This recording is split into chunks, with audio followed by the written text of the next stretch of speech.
retour, justement, j'allais le dire, je cherchais la salle des fêtes, voilà, rue René Binet, à Sens, pour ce salon autour du son, de toutes sortes d'acoustiques, vibrations et de l'infrason et de l'hyperson.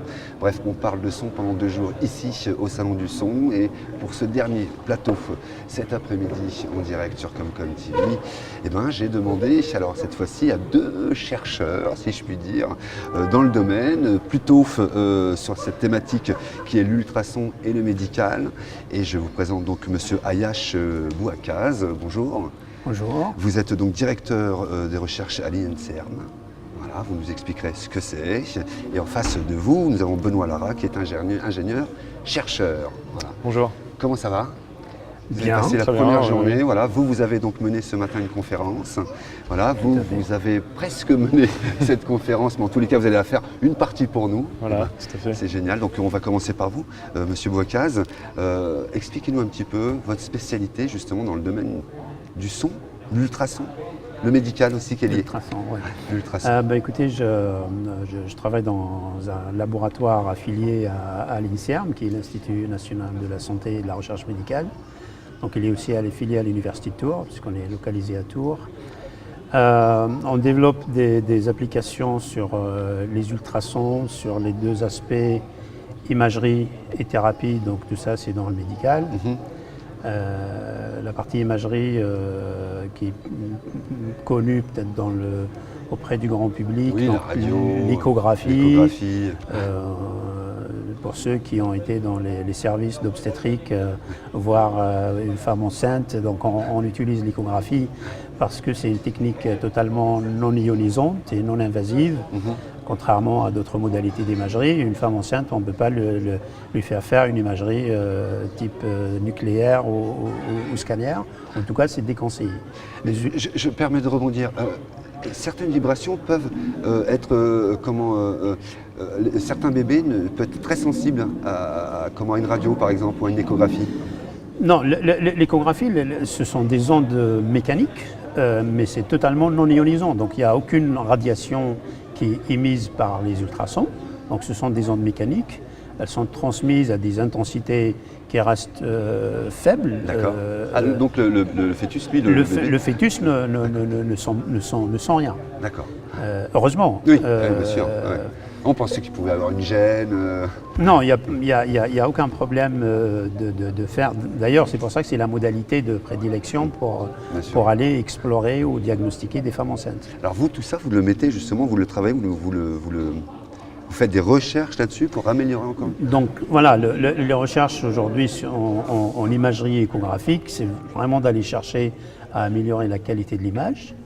Donc on veut avoir une image de meilleure qualité, tout simplement parce qu'on veut améliorer le diagnostic. Le diagnostic qui est fait par le médecin, il est basé sur l'image échographique qui est générée et mieux l'image. Rendre visible. Ouais. Voilà, donc on a un diagnostic où on est confiant dans le diagnostic qui est fait à partir de ces images. Donc aujourd'hui, il y a tout un développement qui se fait soit à Tours ou dans d'autres laboratoires aussi en France et à l'étranger, pour vraiment aller chercher à améliorer cette qualité d'image. Votre conférence ce matin, c'était la thématique, hein, c'était. Donc le titre c'était traiter les ultrasons pour voir et traiter. Donc il n'y a pas que la partie diagnostique, donc on peut voir le corps humain avec les ultrasons, mais on peut aussi aller traiter des pathologies chez le patient avec les ultrasons. C'est peut-être moins connu auprès du grand public. Donc la thématique que j'ai traitée ce matin et c'est ce qu'on développe à Tours, notamment ce qu'on appelle l'imagerie de contraste. Donc je parlais toujours d'améliorer la qualité de l'image. On injecte des agents de contraste chez les patients pour améliorer la qualité de l'image, donc pour améliorer le diagnostic. Ouais, voilà. Et en fait, l'agent de contraste, ce sont des bulles de gaz. Pour être précis, c'est des micro-bulles de gaz, donc elles sont micrométriques en taille. Donc il n'y a aucun problème encore pour les injecter chez l'humain, parce qu'au bout de 3-4 minutes, elles sont naturellement évacuées. Elles sont dissoutes ou elles sont évacuées par les voies naturelles. Et ça améliore donc. Et ça, on améliore le contraste de l'image, donc on améliore la qualité de l'image. Donc on a mené un certain nombre de recherches dans ce domaine pour développer, parce qu'il y a des méthodes dédiées pour les agents de contraste, pour mieux les voir. Et donc on peut aller regarder des capillaires dans lequel le sang circule. Donc ce sont des vaisseaux extrêmement petits, ils font dizaines ou centaines de micromètres. Et ces vaisseaux-là, on peut les voir qu'en injectant ces agents de contraste. On pourrait écouter, alors on va donner la parole, parce qu'on pourrait écouter ça pendant du coup des heures, parce que c'est assez facile du coup. Je pensais que ça allait être compliqué à comprendre, mais en fait ça va, on arrive à suivre un peu. Et puis en face de vous, évidemment, on a Benoît Lara, on l'a dit, ingénieur-chercheur, pareil. Est-ce que vous pouvez nous expliquer un petit peu votre domaine, à vous? Tout à fait, donc moi je travaille au CEA, au Commissariat à l'énergie atomique et aux énergies alternatives à Saclay, dans un centre qui s'appelle Neurospin et qui fait principalement de la neuroimagerie. Donc, la neuroimagerie se fait pas exactement par ultrason parce qu'il y a l'os qui empêche de faire de la bonne imagerie dans le cerveau, mais le faire par IRM ou par d'autres modalités, c'est possible. Alors ce centre est dédié à l'imagerie et à la fois du cerveau sain, du cerveau jeune en développement, du cerveau âgé en vieillissement, et puis du cerveau pathologique aussi pour essayer de comprendre comment interviennent les différents processus qui mènent aux pathologies type maladie d'Alzheimer ou certaines autres dégénérescences. Et dans ce cadre-là, moi j'ai développé mon activité depuis une petite dizaine d'années en ultrasons. Donc justement, où là, les ultrasons ne sont pas là pour imager, mais pour faire de la thérapie, pour intervenir dans le cerveau et soigner, ou du moins essayer de contribuer à soigner par un phénomène en fait, qui est connu depuis seulement une quinzaine d'années, qui est que les ultrasons, sous certaines conditions d'utilisation, peuvent perméabiliser, rendre plus perméables les vaisseaux sanguins et par ce biais faire passer plus de médicaments là où on les focalise. Donc dans notre cas, on envoie depuis l'extérieur sans chirurgie des ultrasons dans le cerveau. Et l'idée est de combiner ces ultrasons avec les microbules dont parlait M. Boicaz juste avant. Un point commun, les microbules. Tout à fait.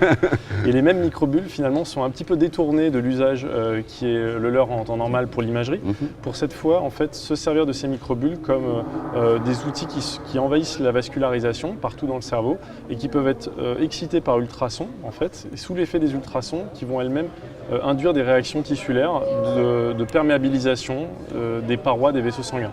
C'est ce qu'on appelle dans notre jargon l'ouverture de la barrière hémato-encéphalique, puisqu'il faut savoir que le cerveau en particulier est très protégé par le fait qu'il y a une perméabilité très faible des vaisseaux sanguins cérébraux. Et c'est très vital en temps normal, puisque ça évite des infections qui seraient circulantes de passer dans le cerveau. Ça évite aussi, ça régule en fait l'homéostasie, ce qu'on appelle l'homéostasie, c'est-à-dire les échanges, l'apport en glucose, l'apport en nutriments. Mais par contre, ça peut avoir un inconvénient, c'est que les médicaments n'auront pas accès, facilement du moins, et on estime que plus de 90% des molécules ou des médicaments qui sont disponibles aujourd'hui n'accèdent pas ou insuffisamment aux zones où ils devraient être actifs dans le cerveau. Donc vous, c'est là où vous intervenez? Exactement. Donc nous, l'activité qu'on a développée, c'est d'essayer de maîtriser une technologie d'ultrasons qui permettent de faire passer ces médicaments dans l'endroit où ils doivent être actifs, c'est-à-dire dans la zone lésée, dans le cas d'un cancer par exemple, la zone de la tumeur est péritumorale où se cachent les cellules tumorales qui vont éventuellement donner, qui souvent d'ailleurs sont celles qui sont responsables de la récidive après une chirurgie ou une radiothérapie. Et puis dans le cas d'Alzheimer, accéder par exemple à ce qu'on appelle les plaques séniles qui se développent et qui s'agrègent dans le cerveau des malades Alzheimer et qui font in fine la mort neuronale et donc la dégénérescence cognitive qu'on connaît. Quels sont les outils que vous utilisez justement pour ces recherches? Alors pour ces recherches, on a besoin d'émetteurs ultrasonores. Donc les émetteurs, c'est des composés piézoélectriques qui transforment de l'électricité en ondes mécaniques et qui vont pouvoir permettre de les focaliser. Donc dans notre cas, en fait, c'est des sondes qui sont courbées pour essayer de focaliser dans l'organe, ici le cerveau, à travers le crâne, sur la taille d'un centimètre ou moins, même dans certains cas d'un millimètre de précision, une onde ultrasonore. C'est super précis quand même, parce que si ça dépasse un peu, c'est dangereux. Alors, dans le cadre de l'ouverture de la barrière hémato-encéphalique, si ça dépasse un peu, c'est pas forcément très grave, puisque ça va au contraire irriguer de médicaments une zone un peu plus large. Dans d'autres applications des ultrasons dans le cerveau, typiquement, on peut aussi envoyer des ultrasons de façon continue et un peu plus intense pour chauffer les tissus et les nécroser. Ça va donner des ablations tissulaires. Il faut là pour le coup pas se tromper d'endroit parce que le tissu est lésé, c'est irréversible. Dans le cas de la technologie sur laquelle on travaille, c'est réversible. Sous 24 heures, on a un retour à l'équilibre. Et donc si même on a traité avec des médicaments une zone qui est saine finalement, c'est pas forcément grave. Vos domaines de compétences sont à la fois différents et à la fois liés. on a le son, on a l'image. Est-ce que vous vous êtes rencontrés aujourd'hui, par exemple? C'est la première fois que vous vous rencontrez ou vous avez partagé des expériences, en tous les cas, dans vos domaines de recherche?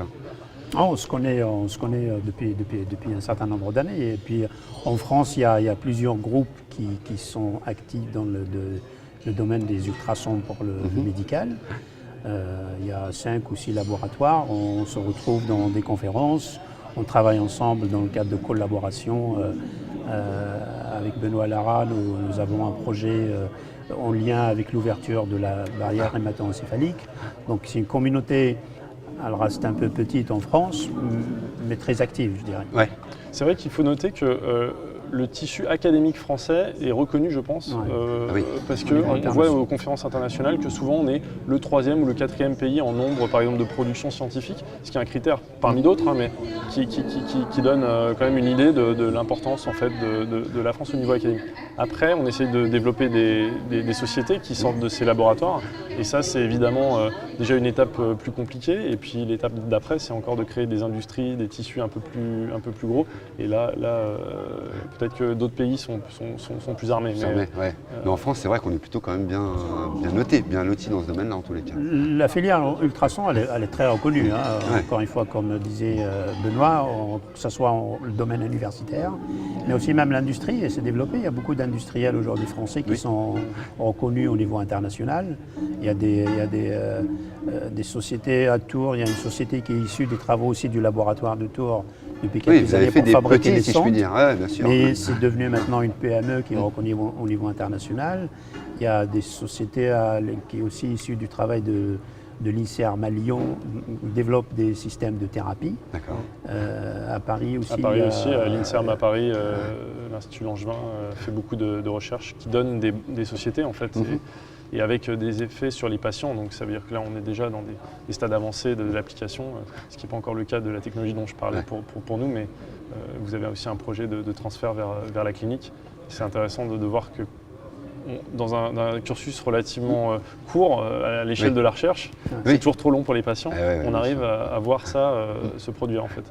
Oui, parce qu'il y a tout un processus, des étapes d'évaluation, de validation, avant d'arriver chez l'humain. Et puis même quand on commence l'essai clinique chez l'humain, il faut ce qu'on appelle des études multicentriques. Donc on ne peut pas faire un essai à Paris ou à Tours ou dans une ville, dans un seul hôpital. Il faut quand même avoir plusieurs patients pour valider la technologie et pouvoir après l'étendre en clinique, en routine clinique. Ultime question, merci beaucoup en tous les cas d'avoir adapté votre vocabulaire pour que tout le monde puisse comprendre. Justement, comment vous préparez et l'un et l'autre vos conférences quand on a un public lambda, un public qui n'est pas forcément des ingés ou des chercheurs comme vous? Comment vous travaillez ça, j'imagine, quand vous préparez pour vous? Écoutez, on fait des conférences scientifiques parce qu'il y a des congrès, des symposiums, que ce soit en France ou à l'étranger. Mais là, on s'adresse à un public scientifique qui est très borné aussi. Parce qu'on s'intéresse à notre thématique, on va écouter les présentations en lien avec nos activités. Mais c'est sûr, quand on a une audience large... Et oui, parce que l'idée, c'est quand même de faire aussi savoir ce que vous faites. Parce que souvent, on dit, oula... nous, ce qui nous intéresse, c'est à l'autre bout. C'est quand c'est prêt, c'est fini, on s'en fout de savoir qui a fait.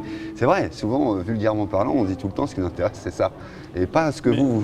Et ce qui est intéressant, c'est de voir qu'on a c'est presque aussi difficile d'aller, entre guillemets, vulgariser pour un grand public que pour des collègues qui sont dans le domaine du son, comme on le voit aujourd'hui, mais dans des domaines qui n'ont rien à voir avec le médical, par exemple. Pareil, ou alors dans des gammes qui ne sont pas ultrasons, et du coup, les équipements sont complètement différents, les partenaires, les tissus industriels sont différents.